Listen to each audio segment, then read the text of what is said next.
Hello everyone, myself Naveen Agarwal. I am your chemistry tutor. तो बच्चों, गुरु कृपा के डिजिटल पोर्टल में आप लोगों का स्वागत है। जैसा कि हम लोग जानते हैं कि नीट के 4 या 5 दिन बचे हुए हैं और होपफुली आप लोगों ने अपने सिलेबस को अच्छे से रिवाइज कर लिया होगा। नो डाउट आपके माइंड में बहुत सारी बैटल्स चल रही होंगी कि सर पेपर कैसा आएगा, किस तरीके से हम लोग अप्रोच कर पाएंगे कि नहीं कर पाएंगे। तो मैं आप लोगों को बता दूं, बेटा इतना आसान नहीं है सपनों का हकीकत हो जाना।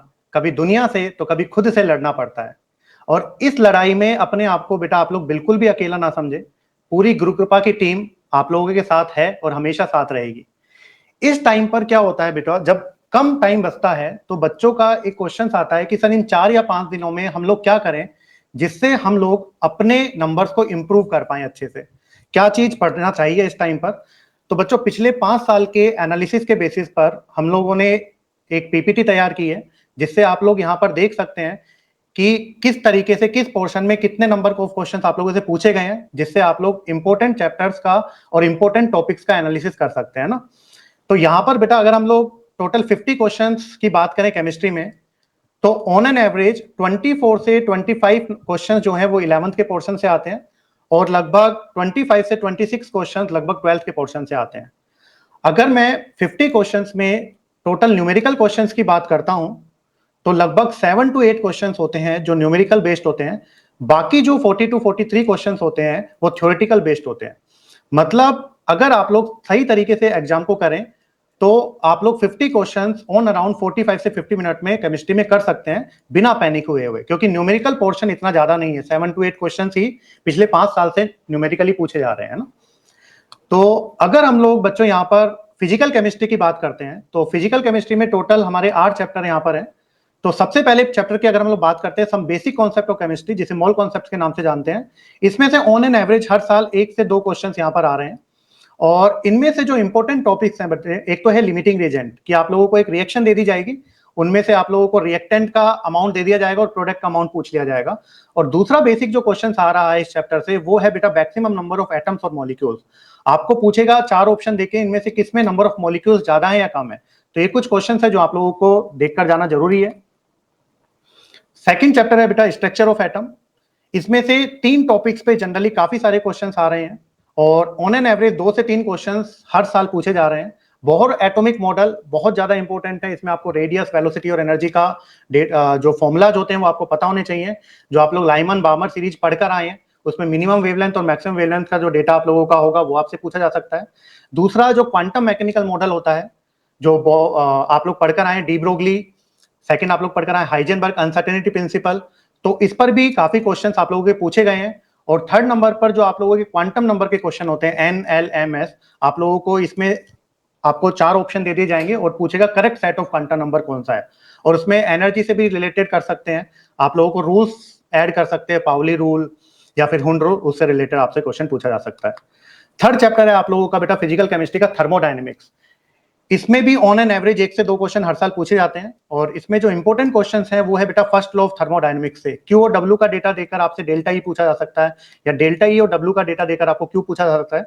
दूसरा जो इंपॉर्टेंट क्वेश्चन यहाँ से निकलता है काफी स्पॉन्टेनिटी पर, गिब्स फ्री एनर्जी पर। Delta G equal to delta G nought plus R T L N Q से जो क्वेश्चन बनता है आप लोगों का, या delta G equal to delta H minus T delta S से जो क्वेश्चन बनता है, वो आप लोग जरूर देख कर जाएं कि आपको डेल्टा एच का डेटा देगा, आपको डेल्टा एस का डेटा देगा और आपसे पूछेगा किस टेम्परेचर पर रिएक्शन स्पॉन्टेनियस होगी या नॉन स्पॉन्टेनियस होगी। और थर्ड जो इंपॉर्टेंट टॉपिक है वो है बेटा enthalpy of formation and enthalpy of combustion पर। नेक्स्ट जो चैप्टर है बेटा इक्विलिब्रियम, बहुत इंपॉर्टेंट चैप्टर है। इसमें 2 पोर्शन हम लोग पढ़ते हैं, एक केमिकल इक्विलिब्रियम जिस पर लगभग ऑन एन एवरेज 1 क्वेश्चन आता है हर साल, और उसमें आपको केपी और केसी के क्वेश्चंस आप लोगों को अच्छे से करने हैं। और सेकंड आप लोगों का जो ली चैटर प्रिंसिपल है वो भी इंपॉर्टेंट है। अगर हम लोग आयनिक इक्विलिब्रियम की बात करें तो आयनिक इक्विलिब्रियम से हर साल लगभग 2 से 3 क्वेश्चन निकल जाते हैं। उसमें सोल्ट हाइड्रोलिसिस, बफर बहुत ज्यादा इंपॉर्टेंट है और एक सोलिबिलिटी प्रोडक्ट के क्वेश्चन भी ऑलमोस्ट पिछले 5 साल से लगातार आ रहे हैं। नेक्स्ट चैप्टर अगर हम लोग रिडॉक्स की बात करें तो हर साल ऑन एन एवरेज एक ही क्वेश्चन इस पर आ रहा है। एक बेटा रिडॉक्स चैप्टर में जितने भी डिस्प्रोपोर्शनेशन रिएक्शंस हैं उनको आप लोग अच्छे से लिखकर याद करें, क्योंकि यही आप लोगों को इनऑर्गेनिक केमिस्ट्री में भी काम आएगा। सेकंड आप लोग बैलेंसिंग देखकर जाएं और थर्ड ऑक्सीडेशन स्टेट आप लोगों को निकालना आना चाहिए। नेक्स्ट चैप्टर है सॉल्यूशन, जो आप लोग 12th क्लास में पढ़ते हैं। सॉल्यूशन चैप्टर से भी ऑन एन एवरेज 1 से 2 क्वेश्चन हर साल आ रहे हैं। इनमें बच्चों आप लोगों को आइडियल और नॉन आइडियल सॉल्यूशन पढ़कर जाना है, और इनके जो एग्जांपल्स हैं वो काफी इंपॉर्टेंट हैं।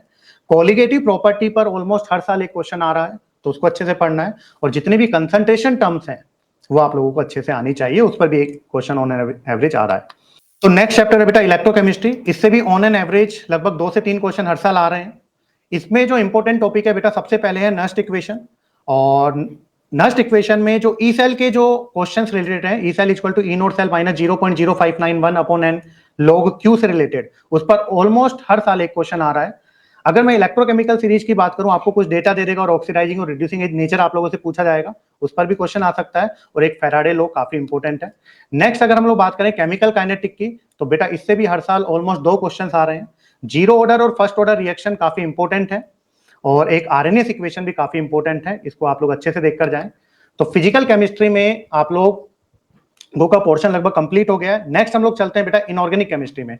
इनऑर्गेनिक केमिस्ट्री में जो 11th क्लास से स्टार्ट होती है, उसमें पहला चैप्टर आप लोग पढ़ेंगे पीरियोडिसिटी वाला। तो पीरियोडिसिटी में लगभग ऑन एन एवरेज 1 से 2 क्वेश्चन आते हैं। इसमें जो इंपॉर्टेंट टॉपिक है जिसपे हर साल ऑलमोस्ट क्वेश्चन आ रहा है, एक बेटा एटॉमिक रेडियस और एक आयोनाइजेशन एनर्जी। तो ये टॉपिक्स आप लोग अच्छे से कर जाएं, और इलेक्ट्रॉन एफिनिटी और नेगेटिविटी भी काफी इंपॉर्टेंट है। और इसी में बेटा ऑक्साइड्स जो होते हैं उनके एसिडिक बेसिक स्ट्रेंथ भी आप लोग थोड़ा बहुत देख सकते हैं, जो इनऑर्गेनिक केमिस्ट्री में ब्लॉक केमिस्ट्री से भी आ सकता है, वो है ना। Next chemical bonding and molecular structure. बेटा ये इनऑर्गेनिक केमिस्ट्री का एक बहुत इंपॉर्टेंट चैप्टर है। इसमें ऑन एन एवरेज 3 से 4 क्वेश्चंस लगभग हर साल आ रहे हैं। इसमें से आप लोगों को हाइब्रिडाइजेशन और मॉलिक्यूलर ऑर्बिटल थ्योरी बच्चों ये आपको अच्छे से कवर करना है, और बॉन्ड लेंथ और बॉन्ड एनर्जी पर भी क्वेश्चंस आ रहे हैं, कि आपको कार्बन कार्बन डबल बॉन्ड और ट्रिपल बॉन्ड में आपसे पूछा जाएगा कि बॉन्ड लेंथ या बॉन्ड स्ट्रेंथ किसकी ज्यादा है, तो उस पर भी उस पर्टिकुलर टाइप के क्वेश्चन भी आप लोग कर सकते हैं। नेक्स्ट आता है बेटा पी ब्लॉक। तो पी ब्लॉक 11th में भी है और 12th में भी है, बोरॉन से और आप लोग लास्ट इनर्ट गैस तक आप लोगों को पढ़ना है, और इसमें लगभग 2 से 4 क्वेश्चन हर साल आ रहे हैं। अगर मैं बात करूं पूरे पी ब्लॉक की, तो उसमें से बोरेक्स और डाइबोरेन काफी इंपॉर्टेंट है। कार्बन फैमिली में डायमंड, ग्रेफाइट और फ्लोरीन से ऑलमोस्ट हर साल एक क्वेश्चन आ रहा है। नेक्स्ट एक आता है बेटा ऑर्डर ऑफ हाइड्राइड का, एक ऑर्डर दिया हुआ है नाइट्रोजन फैमिली के लिए, ऑक्सीजन फैमिली के लिए और हेलोजन फैमिली के लिए। उसमें थर्मल स्टेबिलिटी का ऑर्डर, रिड्यूसिंग कैरेक्टर का ऑर्डर, एसिडिक या बेसिक स्ट्रेंथ का ऑर्डर, तो ये ऑर्डर आप लोग जरूर करके जाएं। और एक ऑक्सो एसिड्स होते हैं बेटा फॉस्फोरस और सल्फर के, जैसे अगर मैं सल्फर के ऑक्सो एसिड्स की बात करूं, ओलियम H2S2O7, तो उसमें कौन सा बॉन्ड होता है बेटा, SOS बॉन्ड होता है। मार्शल एसिड की बात करूं H2S2O8, तो उसमें SOOS बॉन्ड होता है। तो इस तरीके से पर्टिकुलर ऑक्सो एसिड पर क्वेश्चन आते हैं, जो कि आपको करना जरूरी है। नेक्स्ट अगर हम लोग बात करें डी एंड एफ ब्लॉक की, तो ये भी इनऑर्गेनिक केमिस्ट्री का एक इंपॉर्टेंट चैप्टर है, जिससे हर साल 1 से 2 क्वेश्चन आ रहे हैं, और हो सकता है इस साल सोल्ट एनालिसिस भी ऐड हो गया है, तो डी एंड एफ ब्लॉक से और भी क्वेश्चन आने के चांसेस हो जाते हैं ना। इसमें बेटा आप लोग KMnO4 और K2Cr2O7 के प्रिपरेशन और उसकी जितनी भी रिएक्शंस हैं वो आप लोगों को आनी चाहिए। सेकंड जो इलेक्ट्रॉनिक कॉन्फ़िगरेशन है डी ब्लॉक का भी और एफ ब्लॉक का भी, वो आप लोगों को अच्छे से कर जाना है। और उनपे जो ऑक्सीडेशन स्टेट का एक टॉपिक दिया हुआ है आपकी एनसीईआरटी में, आपके डी ब्लॉक में भी और एफ ब्लॉक में भी, तो वो ऑक्सीडेशन स्टेट का टॉपिक भी आपको अच्छे से पढ़कर जाना है। अगर मैं बात करता हूं कोऑर्डिनेशन कंपाउंड की, तो इसमें से भी हर साल ऑलमोस्ट 1 से 2 क्वेश्चन आते हैं। इनमें आपको valence bond theory, crystal field theory और जो नॉमेनक्लेचर होता है वो आपको अच्छे से पढ़ना है। स्टेबिलिटी ऑफ कॉम्प्लेक्स पर भी क्वेश्चन आ जाते हैं, तो वो भी आप लोग देख सकते हैं। तो यहां पर अपना इनऑर्गेनिक केमिस्ट्री कंप्लीट होता है।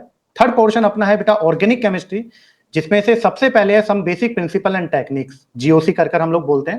इससे लगभग हर साल 2 से 3 क्वेश्चन आ रहे हैं, और यहां से जो क्वेश्चन निकलने के चांसेस है बेटा मेटामेरिज्म और टोटोमेरिज्म आप लोग अच्छे से कर जाएं। एसिडिक और बेसिक जो स्ट्रेंथ होता है, अल्कोहल या एसिड का एसिडिक स्ट्रेंथ, और अमाइंस का जो बेसिक स्ट्रेंथ का जो ऑर्डर है वो आपको आना चाहिए। तीसरा जो प्योरिफिकेशन टेक्निक्स हैं, उनमें जो एग्जाम्पल्स दिए हुए हैं बेटा, वो आप लोगों को पता होना चाहिए। हर प्योरिफिकेशन टेक्निक्स का आपको एग्जाम्पल पता होना चाहिए। नेक्स्ट एरोमेटिसिटी, जो काफी इंपॉर्टेंट है, हकल रूल, और ड्यूमा और जेल्डाल मेथड के क्वेश्चंस, न्यूमेरिकल क्वेश्चंस आ सकते हैं, तो आप लोग पढ़कर जाएं। नेक्स्ट आता है हाइड्रोकार्बन। इससे भी लगभग 1 से 3 क्वेश्चंस यहां पर निकलते हैं। कुछ इंपॉर्टेंट रिएक्शंस आपकी स्क्रीन पर दिख रही हैं, उनको आप लोग अच्छे से कर जाएं, जैसे वुड्स एंड फिटिंग रिएक्शन है, कॉल्बे इलेक्ट्रोलिसिस काफी इंपॉर्टेंट है, डीकार्बोक्सिलेशन, फिडेल क्राफ्ट और ओजोनोलाइसिस।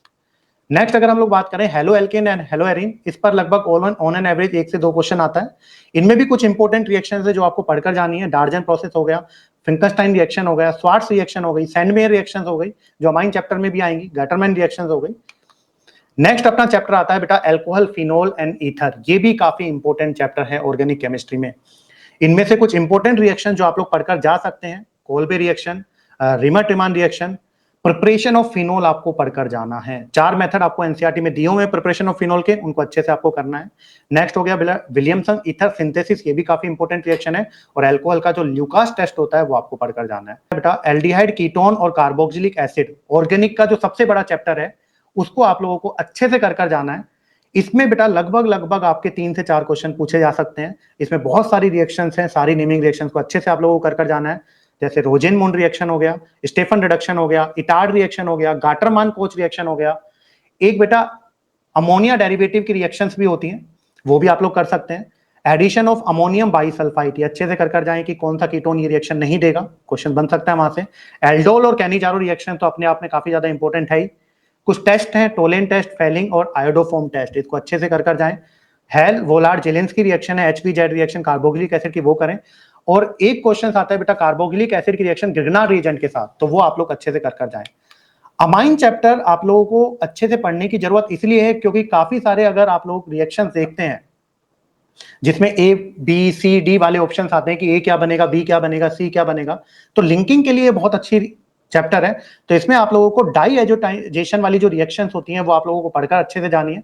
इसमें कुछ इंपॉर्टेंट रिएक्शन मैंने यहाँ पर लिखी है, Gabriel phthalimide reaction, Hofmann bromide reaction, isocyanide test, Hinsberg test, ये अच्छे से पढ़ना है। और डाइजेनेटिव सोल्ट की तो आपको रिएक्शन पढ़नी ही पढ़नी है। एक है बायोमोलिक्यूल, उस पर भी लगभग 1 से 2 क्वेश्चन हर साल आ रहे हैं। इसमें आपको कार्बोहाइड्रेट और विटामिन वाला आप लोगों को अच्छे से पढ़ना है। बाकी सारा पोर्शन आप लोगों के बायो में कवर हो जाता है, तो इतना ज्यादा आपको प्रॉब्लम नहीं आती है, लेकिन कार्बोहाइड्रेट और विटामिन आप लोगों को पढ़कर जाना है। एक नया पोर्शन इस साल ऐड हुआ है बेटा सोल्ट एनालिसिस। काफी बच्चों को इस चैप्टर में, इस टॉपिक में बड़ी दिक्कत आती है और बच्चे क्या करते हैं कि ये टॉपिक छोड़ने की कोशिश करते हैं कि इसको छोड़ जाएं। आप लोगों को ट्राई करें कि कम से कम आप लोग इसमें एसिडिक और बेसिक रेडिकल की एक बेसिक जो इन्फॉर्मेशन है वो जरूर लेकर जाएं। कि मान लीजिए अगर 2 से 3 क्वेश्चन यहां से बनते हैं तो एक बेसिक इन्फॉर्मेशन से भी कुछ क्वेश्चन बनने के चांसेस है, तो वो तो कम से कम आप लोग यहां पर देख कर जाएं। इसमें जो एसिडिक रेडिकल होते हैं जिन्हें हम लोग एनाइनिक रेडिकल बोलते हैं, उनके 2-3 ग्रुप होते हैं बेटा। ग्रुप फर्स्ट में आप लोग जो डाइल्यूट H2SO4 के साथ रिएक्शन कराते हैं, ग्रुप सेकंड में जो कंसंट्रेटेड H2SO4 के साथ रिएक्शन कराते हैं और गैसेज निकलती हैं, और थर्ड जिनमें गैसेज नहीं निकलती हैं। तो आपको ये पता होना चाहिए कि डाइल्यूट H2SO4 के साथ जो रिएक्ट करेंगे वो कौन सी गैस निकालेंगे, उनके कलर क्या होंगे। सेकंड कंसंट्रेटेड के साथ कलर क्या होंगे, गैसेज निकालेंगे वो क्या होंगे। और थर्ड जो डाइल्यूट और कंसंट्रेटेड H2SO4 के साथ गैसेज इवॉल्व नहीं करते हैं, है ना। और सेकंड है बेटा बेसिक रेडिकल, जिसमें आपको एक फ्लो चार्ट पता होना चाहिए कि 0 ग्रुप में अमोनियम आयन होता है, फर्स्ट ग्रुप में Pb+2 होता है, उसका रिएजेंट होता है HCl, सेकंड ग्रुप में Cu+2 और Pb+2 होता है, उसका ग्रुप रिएजेंट होता है HCl और H2S। तो आपको पता होना चाहिए कि बेसिक रेडिकल में कौन कौन से आपके 1 to 6 ग्रुप में प्रेजेंट हैं और उनके जो रिएजेंट है वो कौन से हैं। ये बेटा एक चेकलिस्ट है, आप लोगों को सुपरफिशियली तो सब कुछ पढ़ना ही है, एक बार आप लोगों को सारे फॉर्मूले रिवाइज करने हैं, लेकिन फिर भी कई बार होता है, कई बच्चे सोचते हैं कि ये चैप्टर हम लोग छोड़ जाएं। स्किप ना करें, कुछ जो टॉपिक्स आप लोगों को बताए गए हैं एटलीस्ट वो आप लोग उस टॉपिक को देख कर जाएं। और बहुत ज्यादा पैनिक होने की जरूरत नहीं है बेटा। लास्ट टाइम पर ऐसा लगता है कि सर हम लोग सब कुछ भूल रहे हैं, कुछ भी याद नहीं आ रहा है, ये हर बच्चे के साथ होता है, तो इतना पैनिक होने की जरूरत नहीं है। 2-3 पॉइंट का आप लोग जरूर ध्यान रखें, ओएमआर को अच्छे से भरें। पेपर में लगभग 50 क्वेश्चंस अगर आएंगे तो लगभग 35 क्वेश्चंस होते हैं बेटा जो बहुत ही आसान होते हैं, सिंपल क्वेश्चंस होते हैं। 5 क्वेश्चन एवरेज होते हैं और 5 क्वेश्चंस ऐसे होते हैं थोड़े से डिफिकल्ट होते हैं ना। तो अगर आप लोग सिंपल क्वेश्चंस और एवरेज क्वेश्चंस को भी कर लेते हैं तो 40 क्वेश्चन तो यही हो गए बेटा, 160 नंबर तो यहीं से आ जाते हैं।